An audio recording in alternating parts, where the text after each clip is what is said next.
నమస్తే, welcome to meta news. ఇక మ్యాటర్లోకి వచ్చేస్తే పశ్చిమ గోదావరి జిల్లా భీమవరం రాజకీయాలు హాట్ టాపిక్ అవుతున్నాయి. ఫైర్ బ్రాండ్గా పేరున్న భీమవరం మాజీ ఎమ్మెల్యే గ్రంథి శ్రీనివాస్ పార్టీ మార్పు పైన స్పష్టత వచ్చింది. ఆయన త్వరలో కూటమి పార్టీలో ఒక పార్టీలో చేరబోతున్నారు. వైసీపీ హయాంలో ఒక వెలిగిన నేత అసలు పార్టీ ఎందుకు మారాలనుకుంటున్నారు అనేది ఒక చర్చ అయితే, అసలు ఈ ప్రచారం ఎందుకు ప్రారంభం అయింది అనేది మరో చర్చ. అయితే దీని అంతటికీ కారణం కేంద్ర మంత్రి భూపతిరాజు శ్రీనివాస్ వర్మ. ఆయన చేసిన కమెంట్స్ రచ్చరేపాయి. పశ్చిమ గోదావరి జిల్లా భీమవరంలో కేంద్ర ఉక్కు భారీ పరిశ్రమల శాఖ సహాయక మంత్రిగా భూపతిరాజు శ్రీనివాస్ వర్మ ప్రత్యేక నూతన క్యాంపు కార్యాలయాన్ని ప్రారంభించారు. ఈ కార్యక్రమానికి రాష్ట్ర మంత్రి నిమ్మల రామానాయుడు, ఎమ్మెల్యేలు పులవర్తి రామాంజనేయులు, పితాని సత్యనారాయణ, ఎమ్మెల్సీలు బొర్రా గోపమూర్తి, పొందువ శ్రీనివాసరాజు హాజరయ్యారు. అయితే ఈ కార్యక్రమానికి మాజీ ఎమ్మెల్యే గ్రంథి శ్రీనివాస్ కూడా హాజరు కావటం ఇప్పుడు హాట్ టాపిక్గా మారింది. అంతేకాదు, ప్రారంభోత్సవం సందర్భంగా శ్రీనివాస్ వర్మ కొన్ని కీలక వ్యాఖ్యలు చేశారు.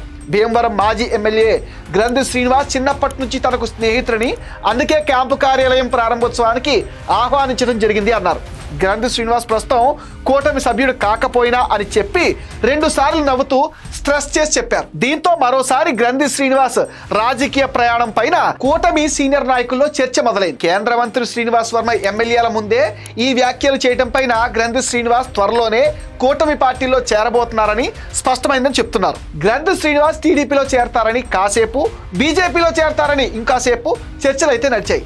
చివరకు ఆయన జనసేనలో చేరతారని చర్చ కూడా నడుస్తుంది.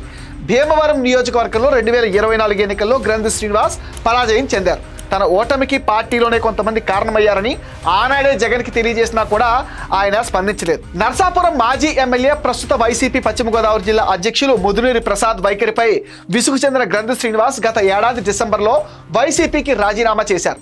అయితే రాజీనామా అనంతరం వైసీపీకి చెందిన కొంతమంది పెద్దలు తిరిగి గ్రంథి శ్రీనివాస్తో మంత్రాలు జరిపినా ఆయన పార్టీలో చేరలేదు. గ్రంథి శ్రీనివాస్ని తమ పార్టీలోకి రావాలని ఇప్పటికే కూటమి నేతల్లోని కొంతమంది పెద్దలు ఆయనను నేరుగా ఆహ్వానాలు పలికారు. ఇప్పుడు కేంద్ర మంత్రి శ్రీనివాస్ వర్మ అందరి ముందు పబ్లిక్గా చేసిన హాట్ కమెంట్స్ తర్వాత త్వరలో ఆయన కూటమిలో చేరబోతున్నట్టుగా సంకేతాలు కూడా కనిపిస్తున్నాయి. ఇటీవల బీజేపీలో కీలకంగా ఉన్న కేంద్ర మంత్రి వర్మ గ్రంథి ఇంటికి వెళ్లి భేటీ అయ్యారు. రాజకీయాలపైన సుదీర్ఘంగా చర్చించడం అప్పట్లో హాట్ టాపిక్. కుటుంబ సభ్యులు అనారోగ్యంతో ఉండడంతో పరామర్శించేందుకు కేంద్ర మంత్రి వర్మ వెళ్లారని ఆయన అనుచరులు కూడా తెలిపారు.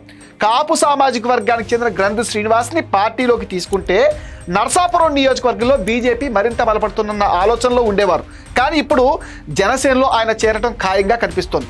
ప్రస్తుతం భీమవరం జనసేన ఎమ్మెల్యేగా పనిచేస్తున్న పులవర్తి రామాంజనేయులు 2029 ఎన్నికల్లో వయసు రీత్యా మరోసారి ఎమ్మెల్యేగా పోటీ చేసే అవకాశాలైతే దాదాపు లేవనే చెప్పాలి. మరో పక్క చూస్తే భీమవరం నియోజకవర్గం టీడీపీకి ఒక రకంగా కంచుకోట. ఈ పరిస్థితిలో 2029 ఎన్నికల్లో ఈ భీమవరం సీటు కూటమిలో భాగంగా ఏ పార్టీకి దక్కుతుందనే దానిపైన గ్రంథి శ్రీనివాస్ ఆలోచన చేస్తున్నారు. పులవర్తి రంగంలోకి లేకుంటే గ్రంథి శ్రీనివాస్ తిరిగి ఏ పార్టీలో చేరినా ఖచ్చితంగా ఆయనే ఎమ్మెల్యే అభ్యర్థిగా ఉంటారని వేరే చెప్పాల్సిన పని లేదు. రాబోయే ఎన్నికల్లో రేసులో ఉండాలంటే ఇప్పుడు గ్రంథి శ్రీనివాస్ ఏదో ఒక పార్టీలో చేరి యాక్టివ్గా పనిచేయాల్సిన పరిస్థితి ఏర్పడింది. గ్రంథి ఎంట్రీకి సంబంధించి తాజా పరిణామాలు కూటమి పార్టీలో చర్చకు దారితీస్తున్నాయి. ఇది మెటా న్యూస్ అప్డేట్. ఈ వీడియో పైన మీ విలువైన ఒపీనియన్ని కామెంట్ సెక్షన్లో మెన్షన్ చేయండి. మీరు ఇచ్చే కామెంట్స్తో మరిన్ని ఇంట్రెస్టింగ్ వీడియోస్ మీకు అందిస్తాం. Please support meta news. Please subscribe meta news.